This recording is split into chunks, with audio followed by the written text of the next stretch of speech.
ನಮಸ್ಕಾರ ಕದಂಬ ನ್ಯೂಸ್ಗೆ ಸ್ವಾಗತ. ನಾನು ಸೋನಿಕಾ ಸುದೇಶ್. ಮೊದಲಿಗೆ ಮುಖ್ಯಾಂಶಗಳು. ಬೀದರ್ನಲ್ಲಿ ಸಂಭ್ರಮದ ರಂಜಾನ್ ಆಚರಣೆ. ಬಾಬಾ ರಾಮದೇವ ಚೋರ್ಗುರು ಪ್ರಿಯಾಂಕಾ ಖರ್ಗೆ ಹೇಳಿಕೆಗೆ ಖೂಬಾ ತಿರುಗೇಟು. ಅಮರದೇವರ ಗುಡ್ಡ ಗೌಲರ ಹಟ್ಟಿಯಲ್ಲಿ ಅತಿಸಾರದಿಂದ 20 ಜನ ಅಸ್ವಸ್ಥ. ತುಮಕೂರು ಜಿಲ್ಲೆಯ ಕೊರಟಗೆರೆ ತಾಲೂಕಿನ ಚನ್ನರಾಯನ ದುರ್ಗದಲ್ಲಿ ಮುಸ್ಲಿಂ ಬಾಂಧವರಿಂದ ರಂಜಾನ್ ಆಚರಣೆ. ಸುದ್ದಿಯ ವಿವರಗಳು. ಬೀದರ್ ನಗರದ ಕೇಂದ್ರ ಬಸ್ ನಿಲ್ದಾಣದ ಎದುರಿನ ಈದ್ಗಾ ಮೈದಾನದಲ್ಲಿ ಇಂದು ರಂಜಾನ್ ಹಬ್ಬವನ್ನು ಅದ್ದೂರಿಯಾಗಿ ಆಚರಣೆ ಮಾಡಲಾಯಿತು. ಹಬ್ಬದ ನಿಮಿತ್ತ ಹಿರಿಯರು ಕಿರಿಯರೆಲ್ಲರೂ ಹೊಸ ಬಟ್ಟೆ ತೊಟ್ಟು ಪ್ರಾರ್ಥನೆಯಲ್ಲಿ ಭಾಗಿಯಾಗಿದ್ದರು. ರಂಜಾನ್ ಹಬ್ಬದ ಪ್ರಯುಕ್ತ ನಗರದ ಜಾಮಿಯಾ ಮಸೀದಿ ಚಿದ್ರಿ ಓಲ್ಡ್ ಸಿಟಿಯಲ್ಲಿ ಹಬ್ಬದ ವಿಶೇಷ ಪ್ರಾರ್ಥನೆ ಏರ್ಪಡಿಸಲಾಗಿತ್ತು.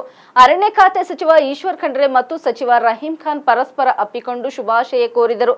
ಈ ಸಂದರ್ಭದಲ್ಲಿ ಸಚಿವ ಈಶ್ವರ್ ಖಂಡ್ರೆ, ರಹೀಂ ಖಾನ್, ವಿಧಾನ ಪರಿಷತ್ ಸದಸ್ಯ ಅರವಿಂದ್ ಅರಳಿ ಇನ್ನಿತರರು ಭಾಗಿಯಾಗಿದ್ದರು. ಬೀದರ್ ಜಿಲ್ಲಾ ಪೊಲೀಸರಿಂದ ಎಲ್ಲೆಡೆ ಬಿಗಿ ಪೊಲೀಸ್ ಬಂದೋಬಸ್ತ್ ಮಾಡಲಾಗಿತ್ತು.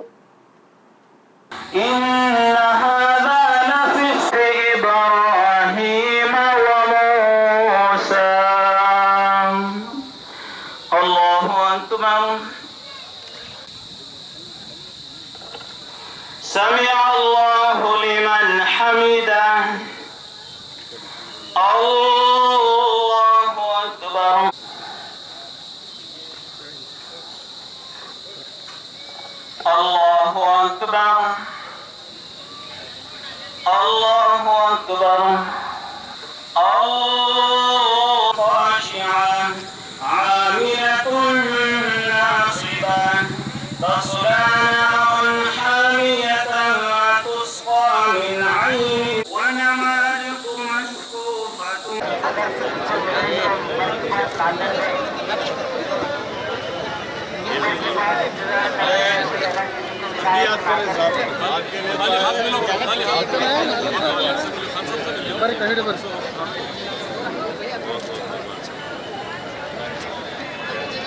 सर वन निमिष सर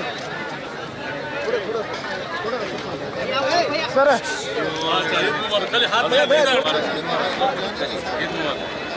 ईद मुबारक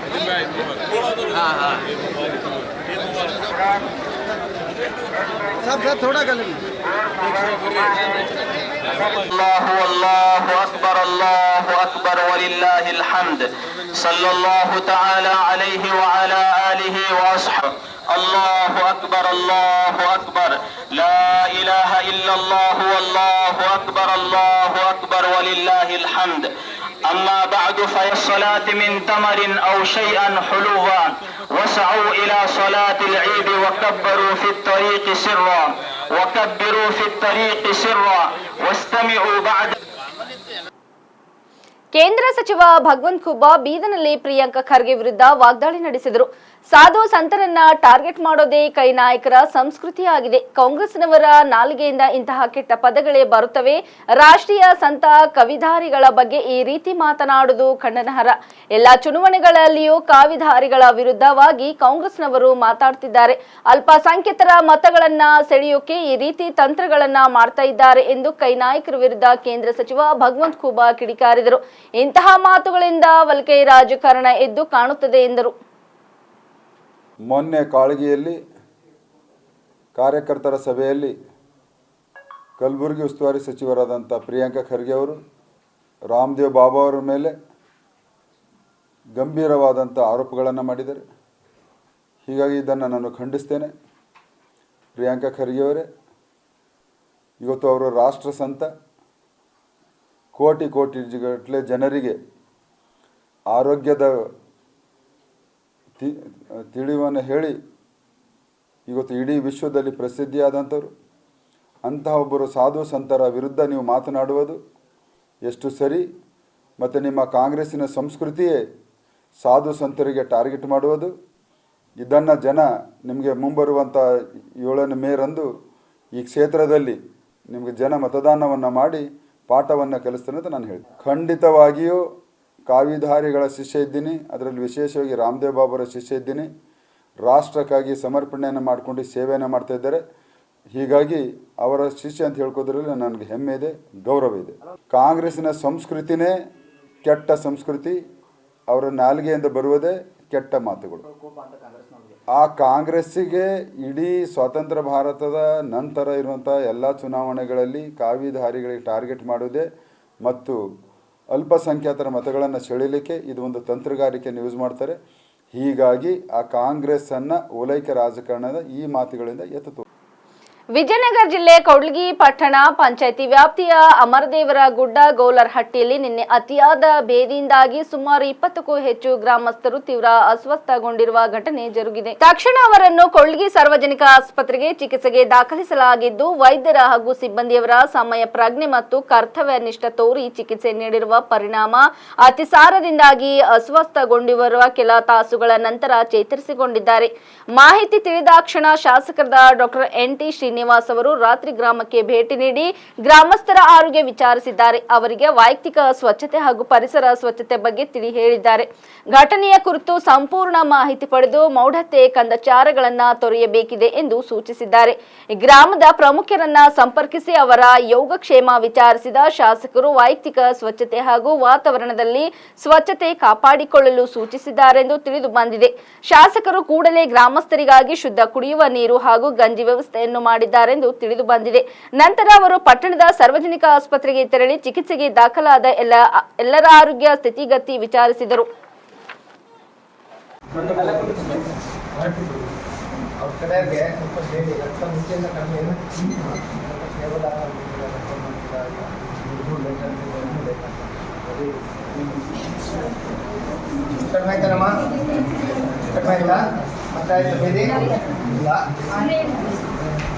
ನೀವು ಆರಾಮಿದ್ದೀರಲ್ಲ?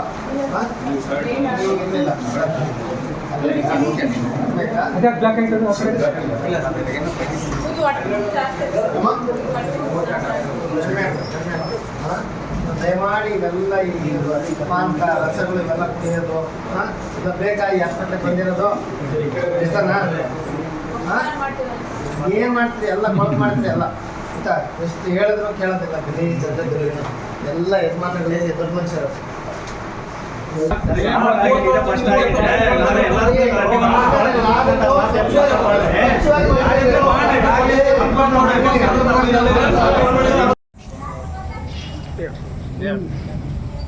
ನಿನ್ನೆ ಮಂಗಳವಾರ ನೈಟು 9ರಿಂದ ಬೆಳತನ ವಾಂತಿ ಭೇದಿ ಸ್ಟಾರ್ಟ್ ಆಗಿದೆ. ಏಡಿಗುಡ್ಡ ಗೌಲ್ರಟ್ಟಿ 19ನೇ ವಾರ್ಡ್ ಸ್ಟಾರ್ಟ್ ಆದಾಗ ಬೆಳಿಗ್ಗೆ 8ರಿಂದ ನಾವು ಪೇಷಂಟ್ಗಳನ್ನ ಆಂಬುಲೆನ್ಸ್ನಾಗ ಕರ್ಕೊಂಬಂದಾಗ ಏನಾಯ್ತು, ಇಲ್ಲಿ ಬಂದ್ರೆ ಬೆಡ್ ಇಲ್ಲ, ಸ್ಟಾಫ್ ಇಲ್ಲ ಅಂತ ಹೇಳ್ತಾರೆ. ನರ್ಸ್ಗಳು ಒಂದೊಂದು ಬೆಡ್ಡಿಗೆ ಇಬ್ಬರಿಗೆ ಹಾಕಿ ಗ್ಲುಕೋಸ್ ಹಾಕಿ ಈಗ ಪೇಷಂಟ್ಗಳು ಸುಮಾರು 21ರಿಂದ 22 ಜನ ಇವಾಗ ಇಲ್ಲಿ. ಅದ್ರಾಗ ಒಂದು ಗುಣ ಆಗಿಲ್ಲ ಸರ್. ಅದ್ರಾಗ ಇವತ್ತಿನವರೆಗೂ ಒಂದು ಗುಣ ಆಗಿಲ್ಲ, ಇನ್ನೂ ಜಾಸ್ತಿನೇ ಆಗ್ತಾನೆ. ಏನಾನ ಕೇಳಿದ್ರೆ ಇವ್ರೇನು ಹೇಳ್ತಾರೆ, ಇಲ್ಲಪ್ಪ ಇಲ್ಲಿ ಸ್ಪೆಷಾಲಿಟಿ ಇಲ್ಲ, ಆ ಕಡೆ ಹೋಗ್ರಿ ಈ ಕಡೆ ಹೋಗ್ರಿ ಅಂತ ಹೇಳ್ತಾರೆ. ಈಗ 36 ತಾಸು ಆಯ್ತು ಸರ್. ಈಗ ಒಂದು ಒಳ್ಳೆ ಸ್ಪೆಷಾಲಿಟಿ ಡಾಕ್ಟರ್ಗಳನ್ನು ಕರೆಸಿಲ್ಲ ಇಲ್ಲಿ. ಸುಮ್ಮನೆ ಬರ್ತಾರೆ, ನೋಡ್ತಾರೆ, ನೀವು ಹೊಲಸು ಹಂಗೆ ಹಿಂಗೆ, ನೀವು ಅದು ಮಾಡಲ್ಲ, ನೀವು ಅದು ಮಾಡಲ್ಲ. ಈಗ ಸಂಬಂಧಪಟ್ಟ ಅಧಿಕಾರಿಗಳು ಇಲ್ಲಿಗೆ ಬಂದಿಲ್ಲ. ಸಂಬಂಧಪಟ್ಟ ಅಧಿಕಾರಿಗಳು ನಿನ್ನೆ ಬಂದಿದ್ರು ಸರ್. ಅಂದ್ರೆ ಯಾರು ಗುಣ ಆಗಿಲ್ಲ. ಪೇಷಂಟ್ ಸಿಸ್ಟರ್ ಬಿಟ್ಟಿದ್ದಾರೆ, ಅಲ್ಲೆಲ್ಲ ಇದ್ದಾರೆ, ಅಲ್ಲೆಲ್ಲ ವ್ಯವಸ್ಥೆ ಇದೆ, ಗುಣ ಆಗಿಲ್ಲ. ನಾವಿಲ್ಲಿ ಆಗ್ಲಿದ್ದಕ್ಕೆ ಅವೆಲ್ಲ ಬೇರೆ ಕಡೆ ಶಿಫ್ಟ್ ಮಾಡ್ತಾ ಇದೀವಿ ನಾವೇ. ಈಗ ಮತ್ತೆ ತಿರ್ಗಿ ಅವ್ರು ಪದೇ MLAಗಳು ಬಂದ್ರೆ ನೀವು ಸರಿ ಇಲ್ಲ, ನೀವು ಹೊಲಸ ಜನಗಳು ಹಾಗೆ ಈಗ ಅಂತ ನಮ್ಮನ್ನು ಕುಲೈತಿ ಎಲ್ಲ ಬೈತಿದ್ದಾರೆ. ಈಗ ಆಲ್ರೆಡಿ ಎಷ್ಟು ಮಂದಿ ಅಡ್ಮಿಟ್ ಆಗಿರಿ ಇಲ್ಲಿ? ಈಗ 40 ಜನ ಇದ್ದಾರೆ. ಈಗ 40 ಜನ 30 ಜನ ಇದ್ದಾರೆ. ಇನ್ನ ಬರ್ತಾನೆ ಇದ್ದಾರೆ ಸರ್. ಬೆಳಗ್ಗೆಯಿಂದ 6ನೇದು ಬಂದವ. ಅದು ಯಾವ ಕಾರಣಕ್ಕಾಗಿದೆ ಅಂತ ಇವತ್ತವರೆಗೆ ಕಂಡುಹಿಡಿದಿಲ್ಲ ಸರ್. ನಿನ್ನೆಲ್ಲಿಂದ ಡಾಕ್ಟರ್ನ ಊರಾಗೆ ಇದ್ದಾರೆ. ಆದ್ರೆ ಏನು ಟೆಸ್ಟ್ ಮಾಡಿ ನೀರಿಂದ ಆಗಿದೆಯೋ ಇನ್ನು ಊಟದಿಂದ ಆಗಿದೆಯೋ ಫುಡ್ ಪಾಯ್ಸನ್ ಆಗಿದೆಯೋ ಗೊತ್ತಾಗಿಲ್ಲ. ಈಗ ಇಲ್ಲಿರೋ ಡಾಕ್ಟ್ರ್ ಏನಂತ ಹೇಳಿದಾರೆ? ಟ್ರೈ ಮಾಡ್ತೀವಿ ಅಂತ ಹೇಳ್ತಾರೆ. ಅವ್ರ ಸಿಸ್ಟರ್ ಪಾಪ ಕೇಳಿದ್ರೆ ಈಗ 20 ಜನಕ್ಕೆ ಒಬ್ಬರೇ ಸಿಸ್ಟರ್ ಅವ್ರು ಏನು ಮೇಂಟೈನ್ ಮಾಡ್ತಾರೆ ಸರ್? ಈ ಸಿಸ್ಟರ್ ಇಲ್ಲ, ಸ್ಟಾಫ್ ಇಲ್ಲ ಇಲ್ಲಿ. ಸ್ಟಾಫ್ ಇಲ್ಲ, ಸ್ಟಾಫ್ ಕೇಳಿದ್ರೆ ಅದೇ ಹೇಳ್ತಾರೆ. ಸ್ಟಾಫ್ ಕಮ್ಮಿ ಇದೀವಪ್ಪ. ನಾನು ಒಂದೊಂದು ಬೆಡ್ಡಿಗೆ ಇಬ್ಬರನ್ನ ಹಾಕಿದ್ದೀವಿ, ಜನ ಇಲ್ಲ, ನಾನು ಏನು ಮಾಡಲಿ ಅಂತ ಕೇಳ್ತಾರೆ. ನಾನು ಒಬ್ಬಳೇ ಏನಂತ ಮಾಡಲಿ? ಇವರು ಅಧಿಕಾರಿಗಳನ್ನ ಕೇಳ್ಬೇಕಾಯ್ತು. ಅಧಿಕಾರಿಗಳನ್ನ ಕೇಳಿದ್ರೆ ಅವ್ರು ಏನೇನೋ ಮಾತಾಡ್ತಾರೆ. ಅವ್ರು ಏನಂತ ಮಾತಾಡ್ತಾರೆ, ನಾವು ಯಾರು ಸ್ಪಂದಿಸ್ತಾನೆ ಇಲ್ಲ. ಅದನ್ನ ಸ್ಪಂದಿಸಿದ್ರೆ ಕೇಳಿದ್ರೆ ನಮ್ಮ ಮಾತುಗಳು ಸರ್, ನಮ್ದು ಕೊಳಪಟ್ಟಿ ಗಲೀಜ್ ಐತೆ. ಈ ಕೊಳಪಟ್ಟಿ ಗಲೀಜ್ ನಾವು ರೈತರು ದುಡ್ಕೊಂಡು ತಿನ್ನಾರ. ದಿನನಿತ್ಯ ನಾವು ಇಸ್ತ್ರಿ ಬಟ್ಟೆ ಅವ್ರಂಗೆ ಹಾಕ್ಯಂದು ಅಡ್ಡಾಡಕ್ಕಾಗಲ್ಲ. ನಮಗೆ ಪುಕ್ಸಟ್ಟೆ ದುಡ್ಡು ಬರಲ್ಲ. ದುಡ್ಕೋಬೇಕು, ತಿನ್ಬೇಕು, ನಮಗೆ ಬರ್ತದೆ. ನಿಮ್ಮದು ಕೊಳಪಟ್ಟಿ ನೋಡಿ ಎಷ್ಟು ಗಲೀಜ್ ಐತಿ. ಹಿಂಗಿದ್ರೆ ಬರಲ್ಲ. ಏನಂದ್ರೆ ಮತ್ತೆ ನಾವು ದಿನನಿತ್ಯ ದುಡ್ಕೊಂಡು ತಿನ್ನಾರ. ನಾವು ದಿನನಿತ್ಯ ಸ್ನಾನ ಮಾಡೋಕ್ಕಾಗಲ್ಲ, ಇಸ್ತ್ರಿ ಬಟ್ಟೆ ಹಾಕಕ್ಕೆ ರೈತರ ಬಡ್ಡೆ ಗೊಬ್ಬ ಅಂತಂದೇಳಿ ನಿಮಗೆ ಅಲ್ಲಗಳಿತಿದ್ದಾರೆ. ರೈತರು ನೋಡಿ ಈ ಥರ ನಿಮ್ಮ ಗಲೀಜ್ ಇದ್ರೆ ಏತ್ ಮುಕ್ಳಿ ತೊಳೆಯಲ್ಲ, ಆ ಥರ ಮಾತಾಡ್ತಾರೆ ಸರ್. ಒಬ್ಬ ಜನನಾಯಕ ಆಗಿ ಆ ಥರ ಮಾತಾಡಬಾರ್ದು. ಬಂದು ಹೋಗ್ಬಿಟ್ರೆ THO ಏನಂದ್ರು? ಅಲ್ಲ ಸರ್, ಇವಾಗ ಬಂದ ಹಿಂಗೆ ಕೈ ನೋಡ್ತಾರ, ಬಂದ ಅದ ಬಗೆರಿತ್ತ ಪೇಷಂಟ್ ಎಲ್ಲಿಂದ ಎಲ್ಲಿ ಡಾಕ್ಟರ್ ಕರೆಸ್ಬೇಕು. ಸೊ ಇಲ್ಲೇನು ಬಳ್ಳಾರಿಗೆ ಸ್ವಲ್ಪ ರೆಸ್ಪಾನ್ಸ್ ಮಾಡಲೇಬೇಕು. ಇವಾಗ ಬಂದು ಒಂದು ತಾಸು ನೋಡಿಬಿಟ್ರೆ ಪೇಷಂಟ್ ಗುಣ ಆಗಿಬಿಡುತ್ತಾ? ಯಾರ ಬಂದು ನೋಡಿ ಹೋಗೋದಲ್ಲ. 20 ಜನಕ್ಕೆ ಒಬ್ಬ ಸ್ಟಾಫ್, ಒಬ್ಬ ನರ್ಸ್ ಏನ್ ಮಾಡ್ತಾರೆ ಬಂದು ನೋಡಿದ್ರೆ MLA ರೆಸ್ಪಾನ್ಸ್ ಮಾಡ್ತಾ ಇಲ್ಲ. ಯಾಕಂದ್ರೆ ಸ್ಟಾಫ್ಗೆ ಭಯನೇ ಇಲ್ಲ. MLA ಸ್ಟಾಫ್ಗೆ ಭಯ ಬಂದಿಲ್ಲ ಅಂತ ಹೇಳ್ತಿಲ್ಲ. ನಿನ್ನೆ ಸಾಯಂಕಾಲನೂ ಶಾಸಕರು 4 ಗಂಟೆಲಿಂದ ಒಂದು ಈ ಬೆಳಗ್ಗೆ ಬಂದಾರೆ. ಏನ್ ಮಾಡ್ಬೇಕು ಸರ್? ಅವ್ರು ಬಂದು ಕುಡಿಯೋ ನೀರಿನ ವ್ಯವಸ್ಥೆ, ಬಾಟ್ಲುಗಳು ಕೊಟ್ಟು, ಗಂಜಿ ಕೊಟ್ಟು ಹೋಗಿದ್ದಾರೆ. ಅವ್ರು ತಪ್ಪಂತ ಹೇಳ್ತಾ ಇಲ್ಲ. ಬಟ್ ಸ್ಟಾಫ್ ಇಲ್ಲ. ಸ್ಟಾಫ್ ಕರ್ಸಕ್ಕಾಗ್ತಾ ಇಲ್ಲ. ಅವ್ರ ಕೈಲಿ ಒಳ್ಳೆ ಡಾಕ್ಟರ್ನ ಕರೆಸ್ಬೇಕು. ಇಲ್ಲಿಂದ ಒಳ್ಳೆ ಸ್ಟಾಫ್ ಕರೆಸಿ ವ್ಯವಸ್ಥೆ ಮಾಡಬೇಕು. ಈ ಪೇಷಂಟ್ 1 by 1 ಬರಕ್ಕೆ ಬೆಡ್ ಇಲ್ಲ ಅಂದ್ರೆ ಓಕೆ, ಮೇಲೆ ರೂಮ್ ಎಲ್ಲ ಖಾಲಿ ಇದಾವೆ, ಯಾಕೆ ಶಿಫ್ಟ್ ಮಾಡ್ಲಿ ಸ್ಟಾಫ್. ಡಾಕ್ಟರ್ ಏನ್ ಹೇಳ್ತಾರೆ ಸರ್, ಒಂದ್ ಬೆಡ್ ಇಬ್ರು ಹಾಕ್ಬೇಡ್ರಿ ಅಂತ ಹೇಳಿದ್ರೆ ಸ್ಟಾಫ್ ಇಲ್ರಿ. ಮೇಲೆ ರೂಮ್ ಇದಾವೆ, ಸ್ಟಾಫ್ ಇಲ್ಲ. 30 ಪೇಷಂಟ್ ಇದಾವ. ಒಬ್ಬ ನರ್ಸ್ ನೋಡೋಕ್ಕಾಗತ್ತಾ? 30 ಪೇಷಂಟ್ ಆಗುತ್ತಾ? ಇವ್ರು ಬಂದ್ರಲ್ಲ, ಇಷ್ಟು 3-4 ಜನ ನರ್ಸ್ ಬೇಕಾಗಿತ್ತು. ಒಬ್ಬ ಡಾಕ್ಟರ್ ಬೇಕಲ್ಲಿ. ಒಂದು ಫುಲ್ ಡೇ 24 hours. ಕೊರಟಗೆರೆ ತಾಲೂಕಿನ ಚನ್ನರಾಯನ ದುರ್ಗ ಗ್ರಾಮದ ಮುಸ್ಲಿಂ ಬಾಂಧವರಿಂದ ಈದ್ಗಾ ಮೈದಾನದಲ್ಲಿ ರಂಜಾನ್ ಹಬ್ಬದಂದು ನಮಾಜ್ ಮಾಡಿ ಪ್ರಾರ್ಥನೆ ಸಲ್ಲಿಸಿದರು. ರಂಜಾನ್ ಹಬ್ಬದ ಪ್ರಯುಕ್ತ ಗ್ರಾಮದ ಎಲ್ಲ ಮುಸ್ಲಿಂ ಬಾಂಧವರು ಮಸೀದಿಯ ಬಳಿ ಸೇರಿ ಮಸೀದಿಯಿಂದ ಹೊರಟು ಈದ್ಗಾ ಮೈದಾನಕ್ಕೆ ತೆರಳಿ ನಮಾಜ್ ಮಾಡಿ ರಂಜಾನ್ ಹಬ್ಬವನ್ನು ಆಚರಣೆ ಮಾಡಿದರು. ಈ ಸಂದರ್ಭದಲ್ಲಿ ಗುರುಗಳಾದ ಮೌಲಾನಾ ಶ್ರೀ ಇನಾಯತುಲ್ಲರವರು ನಮಾಜ್ ಮಾಡಿ ನಂತರ ರಂಜಾನ್ ಮಹತ್ವದ ಬಗ್ಗೆ ತಿಳಿಸಿದರು. ಮುಸ್ಲಿಮರಿಗೆ ರಂಜಾನ್ ತಿಂಗಳು ಬಹಳ ಪವಿತ್ರವಾದುದು. ಈ ತಿಂಗಳಲ್ಲಿ 30 ದಿನ ಉಪವಾಸ ಇದ್ದು ಬೆಳಗಿನ ಜಾವ ಸಹರಿ ಮಾಡಿಕೊಂಡು ಸಂಜೆ ಉಪವಾಸ ಬಿಡುವಾಗ ಇಫ್ತಾರಿ ಮಾಡುತ್ತಾರೆ. ಈ ತಿಂಗಳಲ್ಲಿ 1 ತಿಂಗಳ ಕಠಿಣ ಉಪವಾಸ ವ್ರತಾಚರಣೆ ಮಾಡಿ ಕಠಿಣ ವ್ರತದ ಮೂಲಕ ಹಸುವಿನ ಕಠಿಣತೆಯನ್ನು ಅರಿತು ಬಡವ ಶ್ರೀಮಂತರೆನ್ನುವ ಭೇದವಿಲ್ಲದೆ ಎಲ್ಲರೂ ಉಪವಾಸ ಹಾಗೂ ಪ್ರಾರ್ಥನೆಯಲ್ಲಿ ತೊಡಗಿ ಎಲ್ಲ ರೀತಿಯ ತಪ್ಪುಗಳಿಂದ ದೂರವಿದ್ದು 1 ತಿಂಗಳು ಕಳೆದು ಈದ್ ಉಲ್ ಫಿತರ್ ಬಂದಿದೆ. ಇದು ದಾನದ ಹಬ್ಬ. 1 ತಿಂಗಳ ಹಸುವಿನ ಪಾಠದಿಂದ ಬಡತನ, ಹಸಿವು ಏನೆಂಬುದು ಅರಿತು ಬಡವರಿಗೆ, ಹಸಿದವರಿಗೆ ದಾನದ ಮೂಲಕ ಸಹಾಯ ಮಾಡುತ್ತಾರೆ. ಈ ದಿನದಂದು ಯಾರು ಹಸಿದಿರಬಾರದು ಎಂಬುದು ಈ ದಾನದ ಉದ್ದೇಶವಾಗಿದೆ. ಯಾರೆಲ್ಲ ಈ ದಾನ ನೀಡಲು ಸಮರ್ಥರಿಲ್ಲವೋ ಅವರೆಲ್ಲ ದಾನ ಪಡೆಯಲು ಅರ್ಹರು. ರಂಜಾನ್ ತಿಂಗಳು ಶ್ರೀಮಂತರಿಗೆ ದಾನ ಮಾಡಲು ಪ್ರೇರೇಪಿಸುತ್ತದೆ. ಅದು ಝಕಾತ್ ಫಿತ್ರ ಮೂಲಕ. ಇಂತಹ ಪವಿತ್ರ ರಂಜಾನ್ ತಿಂಗಳನ್ನು ಮುಸ್ಲಿಂ ಬಾಂಧವರು ಉಪವಾಸ, ಪ್ರಾರ್ಥನೆ, ದಾನ ಧರ್ಮಗಳಿಗೆ ಮೀಸಲಿಡುತ್ತಾರೆ ಎಂದು ಹೇಳಿದರು. ಈ ಸಂದರ್ಭದಲ್ಲಿ ಚನ್ನರಾಯನ ದುರ್ಗ ಗ್ರಾಮದ ಜಮಿಯಾ ಮಸೀದಿಯ ಮುತ್ತುವಲ್ಲಿ ಖಲಂದರ್, ಕಾರ್ಯದರ್ಶಿ ಮಹಬೂಬ್ ಪಾಷಾ, ಬಾಬಾ ಖಜಾಂಚಿ ಅಬ್ದುಲ್ ಹಾಗೂ ಪತ್ರಕರ್ತರಾದ ಬಾಬು ಖಾನ್ ಹಾಗೂ ಎಲ್ಲ ಮುಸ್ಲಿಂ ಬಾಂಧವರು ಪಾಲ್ಗೊಂಡಿದ್ದರು.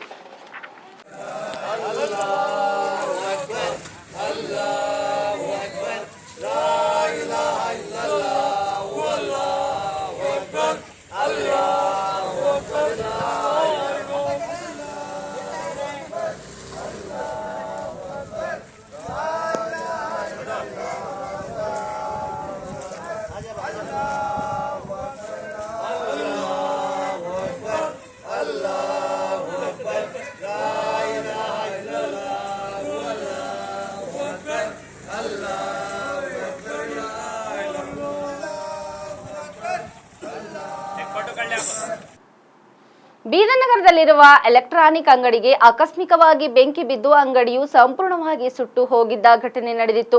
ಭಗವಂತ್ ಖೂಬಾ ಘಟನಾ ಸ್ಥಳವಾದ ಸದರಿ ಅಂಗಡಿ ಭೇಟಿ ನೀಡಿ ಪರಿಶೀಲಿಸಿ ಸಾವಿರಾರು ರೂಪಾಯಿ ನಷ್ಟ ಸಂಭವಿಸಿರುವ ಅಂಗಡಿ ಮಾಲೀಕನಿಗೆ ಸ್ವಾಂತನ ಹೇಳಿದರು.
ಒಂದೇ ಒಂದು ಗಾಡಿ ಬಂದು ಅದು ಮತ್ತೆ ನೀರು ತುಂಬ ಬರಸ್ತಾನೆ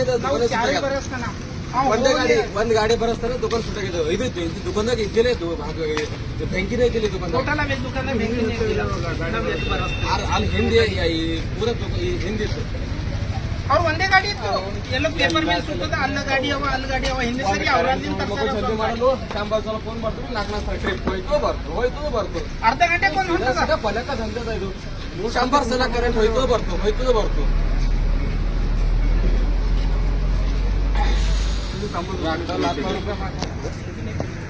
ಕರೆಕ್ಟ್ 4 ನಾವು ಬಂದಿದ್ದೇವಲ್ಲ, ಕರೆಕ್ಟ್ 4 ಅದು ಬಂದಕ್ಕೆ ಅಲ್ಲಿ ಹತ್ತಿತ್ತು. ಆ ಗಾಡಿಯಲ್ಲಿ ತುಂಬ್ಕೊಂಡು ಬರೋ ಸ್ಥಾನನೇ ಪೂರ ಇದೆ. ಮತ್ತೆ ಈ ಕಡೆಯಿಂದ ಆ ಕಡೆ ನಡೆದಿದ್ದ ಉದ್ದೇಶ ನಾವೆಲ್ಲ ಹಚ್ಚಿ ಬರ್ತವೆ ನಿಂತ್ಕೊಂಡು ಅರ್ಧ ಖಾಲಿ ಮಾಡ್ತಾರೆ.